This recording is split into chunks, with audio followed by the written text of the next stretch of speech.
नमस्कार मित्रांनो, स्वागत आहे तुमचं पुन्हा एका नवीन अशा रोमॅन्टिक लव्ह स्टोरीमध्ये.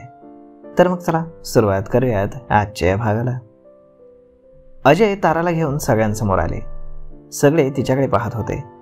तिने अजयकडे पाहिलं आणि त्यांनी तिला बोल असं खुणावलं. मासा, मला माफ करा, तारा हात जोडून खाली नजर करून म्हणाली आणि सगळे आश्चर्यानंच तिच्याकडे पाहू लागले. मी आतापर्यंत जे काही वाईट बोलले वागले त्यासाठी मला माफ करा. मुलीच्या प्रेमामध्ये मी फार स्वार्थी झाले होते, त्यामुळे सगळ्यांना माझं वैरी समजून तसंच वागले आणि बोलले. माझ्या अशा वागण्यानं बोलण्यानं तुम्ही हर्ट होत असाल याचा मी जराही विचार केला नाही. पण मला कळलंय की मी चुकीचे होते. तन्वी बरोबर बोलत होती. मान सन्मान मागून मिळत नाही तर तो कमवावा लागतो. या घरावर इथल्या माणसांवर अधिकार गाजवण्याच्या नादात मी माझी माणसं दूर केली. मला माफ करा मासा, मी चुकले. ताराच्या डोळ्यातून पाणी बाहेर आले आणि तिच्या बोलण्यात सच्चेपणा आणि पश्चाताप जाणवत होता. मासा, मला तुमच्या या फॅमिलीमध्ये थोडी जागा द्या, बाकी मला काही नको, तारा बोलली. खरंच तुला तारा काही नकोय?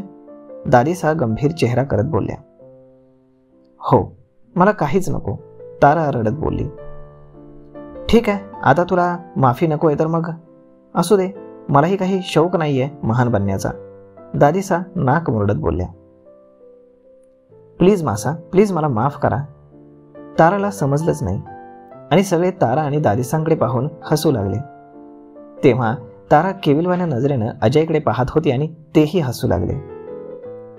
देख लो भाई, मैं तो माफी देने के लिए तैयार थी, अब इसे ही नहीं चाहिए तो मैं क्या कर सकती हूँ, दादीसा नाटकीपणे बोलली. ताराला त्यांचं बोलणं जेव्हा लक्षात आलं तेव्हा ती रडता रडता हसू लागली. मासा, ताराने दादीसांचे पाय धरले. जे झालं ते झालं. आपण एक परिवार आहोत. आपली एकी हीच आपली ताकद आहे. हमें एक दूसरे पे विश्वास होना चाहिए, ना कि शक. बस किसी भी कारण इस भरोसे को मत तोडना, दादीसा तिच्या डोक्यावरनं प्रेमानं हात फिरवत बोलल्या. बिलकुल नाही मासा, आता मी तुम्हाला अवनीसारखी हुबेहूब होऊन दाखवेन, तारा बोलली. त्याची काही गरज नाही. तू तारा आहेस, ताराच राहा. तुझं स्वतंत्र अस्तित्व आहे. तुला अवनीसारखं बनून स्वतःचं अस्तित्व लपवण्याची गरज नाही. बस या परिवाराला एकत्र बांधून ठेव, दादीसा तिला समजावत बोलल्या. जी मासा, मी तुम्हाला वचन देते, मी पुन्हा कधीच ती जुनी स्वार्थी तारा होणार नाही, तारा डोळे पुसत बोलली. ये तो बहुत अच्छी बात है, दादीसा देखील हसत म्हणाल्या. किती छान वाटतंय ना सगळ्यांना एकत्र पाहून, तुलसी डोळे पुसत बोलली. हो ना, अवंतिका दादीसांना मिठी मारत बोलल्या. तुम सब इसी तरह एक दूसरे के साथ हंसते खेलते प्यार से रहो, मुझे और कुछ नहीं चाहिए, दादीसा डोळ्यात पाणी आणून म्हणाल्या. सच में नानी, आपको कुछ नहीं चाहिए, रतन देखील बोलला. बिलकुल, दादीसा म्हणाल्या. ठीक आहे भाभीसा, तुम्ही जो घेवर बनवलाय ना तो नानीच्या हिश्श्याचा मला द्या, रतन खट्याळपणे हसत शुभांगीला बोलला. बिल्कुल नहीं, मेरे हिस्से का घेवर किसी को नहीं मिलेगा, दादीसा ती क्यूट फेस करत बोलल्या. नानी, आत्ताच तर तू म्हणालीस ना की तुला काहीच नको म्हणून, रतन बारीक डोळे करून त्यांना पाहत बोलला. बाकी कुछ मतलब घेवर दे दो, दादीसा नाक मुरडत बोलली आणि सगळे हसायला लागले. इकडे आरंभ नताशासोबत बाहेर लंचला आला होता. त्याने तिथं राणीलाही बोलावून घेतलं होतं. राणीला पाहून नताशा सुद्धा शॉक झाली आणि खुश सुद्धा. हाय, कशी आहेस, राणी तिला मिठी मारून बोलली. मी छान, तू इथे, नताशा आश्चर्यानं बोलली. राणी आपल्याला परत जॉईन करते, आरंभ बोलला. व्हॉट, नताशा पुन्हा शॉक झाली. येस, राणी हसत बोलली. सर, ते चोरीचे आरोप, मग ते सगळं काय होतं, नताशा गोंधळून बोलली. तो राणीला फसवण्याचा सपनाचा प्लॅन होता, ज्यात प्रशांत सुद्धा सामील आहे, आरंभ बोलला. माय गॉड, पण सपना मॅडमने असं का केलं, नताशा न समजून बोलली. इनसिक्युरिटी, तिला आधीपासूनच मी तिथं नको होते. त्यानंतर आरंभने तिला या ब्रायडल कलेक्शनसाठी मॉडेलिंग दिलं नाही, सो तिला वाटलं की हे सगळं मी केलंय आणि तिचा इगो हर्ट झाला. त्याच्याच बदल्यात तिनं माझ्याकडनं आणि आरंभकडनं असा बदला घेतला.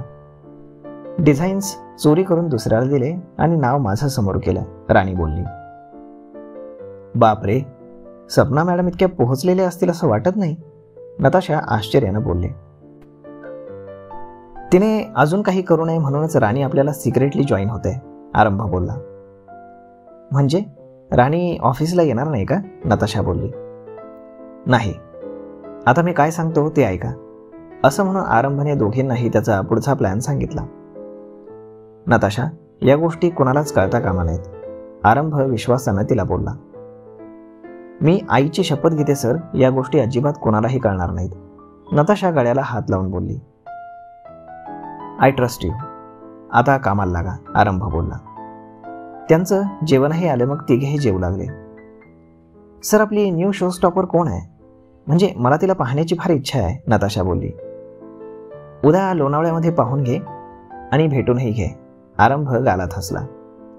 नताशाने राणीकडे पाहिलं. मीही अजून भेटली नाहीये प्रत्यक्षात, फक्त फोटो पाहिलाय आणि ती फोटोमध्ये तितकी सुंदर आहे की काय सांगू तुला, राणी बोलली आणि आरंभ अजूनच गालात हसू लागला. ते ठीक आहे, पण सर काय एवढे ब्लश करतायत? नताशा गोंधळून राणीच्या कानात बोलली. कारण ती मुलगी आरंभाची बायको आहे, राणी डोळे मिचकावत बोलली. व्हॉट? नताशाला ते ऐकून जोराचा ठसकाच लागला. अगं हळू, राणी तिच्या पाठीवर थोपटत बोलली. Are you all right? Aarambh बोलला. येस येस सर, नताशा पुन्हा पाणी पीत बोलली आणि राणी ओठ दाबून हसत होती. इकडे शुभांगी, सिया किचनमध्ये संध्याकाळच्या जेवणाची तयारी करत होत्या आणि तारा तिथे आली. काकीसा, काही हवंय का? सिया बोलली. ताराने नाही मध्ये मान डोलावली आणि शुभांगीकडे पाहून निघून गेली. त्यांना तुझ्याशी बोलायचं होतं का? सिया शुभांगीकडे पाहत बोलली. माहित नाही, शुभांगी बोलली. मग संध्याकाळी आरंभ लवकरच घरी आला. त्यानं गाडी पार्क केली आणि आत येत होता. शौर्य लॉनमध्ये खेळत होता. काकासा, त्याला पाहून तो पळतच त्याच्याकडे आला. आरंभने त्याला उचलून घेतलं आणि त्याच्या गालावर किस केलं. मग त्यानेही आरंभच्या गालावर किस केलं. तुम्हाला माहित आहे, बडी दादी आली आहे, शौर्य बोलला. खरंच? आरंभ बोलला. हो, आणि आता बडी दादी इथेच राहणार आहे, हॉटेलमध्ये नाही, शौर्य बोलला. दॅट्स ग्रेट, आरंभ खुश होत बोलला. आणि मग दोघेही बोलत बोलत बंगल्याच्या आत आले. आरंभ त्याला घेऊन सोफ्यावर बसला. माझं बक्षीस? शौर्य बोलला. बक्षीस कसलं? आरंभ न समजून त्याच्याकडे पाहू लागला. मी तुम्हाला इतकी हॅपी न्यूज सांगितली, त्याचं बक्षीस नको का? शौर्य बोलला. ओके, काय बक्षीस पाहिजे तुला? आरंभ बोलला. आयपॅड, शौर्य खुश होत बोलला. आयपॅड किस खुशी में, सिया तेवढ्यात तिथे येत बोलली. मी काकासांना ना एक हॅपी न्यूज दिली ना म्हणून, शौर्य बोलला. कोणती हॅपी न्यूज? सिया बोलली. बडी दादी इथेच राहणार आहेत ही हॅपी न्यूज, शौर्य बोलला. तितक्यात शुभांगीनं आरंभला पाण्याचा ग्लास आणून दिला. पाणी, ती ट्रे पुढे करत बोलली आणि तो तिला पाहून गालात हसला आणि पाणी घेतलं. ये लो, मेहनत कोई और करे और बक्षीस कोई और ले जावे, सिया बोलली. मतलब? शौर्य न समजून बोलला. काही नाही, चल, तुला तयार नाही व्हायचं का? रात्री डिनर आहे ना, सिया त्याला तिथून घेऊन जात बोलली. काकासा, माझं बक्षीस विसरू नका बरं का, शौर्य जाता जाता ओरडून बोलला. ओके, डन, आरंभ देखील हसत बोलला. त्यानं शुभांगीकडे पाहिलं तर ती गालात हसली आणि पुन्हा किचनकडे निघून गेली.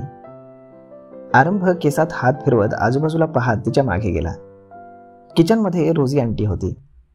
आरंभ आल्यावरती त्या गालात हसल्या आणि लगेच तिथून निघून गेल्या. शुभांगी फ्रीजमधून सलाड कट करण्यासाठी गाजर काकडी बाहेर काढत होती. त्यांना ती माफक आकारामध्ये कट करत होती. त्यांनी लगेचच तिला पाठीमागून मिठीत घेतलं आणि तिच्या केसांचा सुगंध घेतला. त्याचा स्पर्श आता तिच्या ओळखीचा झाला होता. ती लाजून तशीच उभी राहिली आणि सलाड कट करत होती. तुला काय बक्षीस हवंय? आरंभ हळूच तिच्या कानात बोलला. तशी ती शहारली आणि तिनं खांदा चोरून घेतला आणि लाजून नाही मध्ये मान डोलावली. असं कसं? इतक्या वर्षात जे कोणाला जमलं नाही ते तू करून दाखवलंस. बक्षीस तर मिळायलाच हवं ना, तो एकदम सिलेक्टिव्ह व्हॉइसमध्ये तिच्या कानाची पाळी हळूच ओठात घेऊन चावत बोलला. तशी तिच्या अंगातनं वीज सळसळून गेली. तिचे सुरीवरील हात लगेच जागेवर थांबले. तिच्या हृदयाची धडधड वाढली. डोळे घट्ट मिठून घेतले तिने.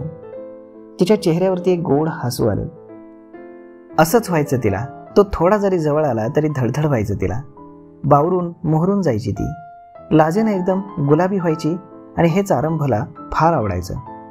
फिदा होता तो तिच्या या आदेवर. बोल ना, काय बक्षीस हवंय? तो पुन्हा बोलला आणि तिनं पुन्हा नाही मध्ये मान डोलावली. पण मला तर द्यायचंय, तो अजूनच हळू आवाजात बोलला आणि त्याचा इशारा ती समजून गेली. कुणी येईल, ती लाजून अडखळत बोलली.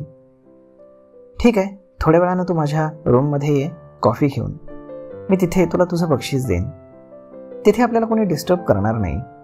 असं म्हणून त्यानं तिच्या गालावरती आपले ओठ टेकवले आणि तो हसतच तिथून निघून गेला. इकडे शुभांगी तर लाजेनं अगदी पाणी पाणी झाली आणि तिनं दोन्ही हातात तिचा चेहरा लपवला. तर मग मित्रांनो, अशा पद्धतीनं आता अजून बरंच काही होणं बाकी आहे. परंतु आजचा हा भाग तुम्हाला कसा वाटला हे तुम्ही आम्हाला कमेंट करून नक्कीच सांगा.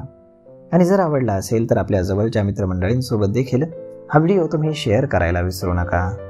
धन्यवाद.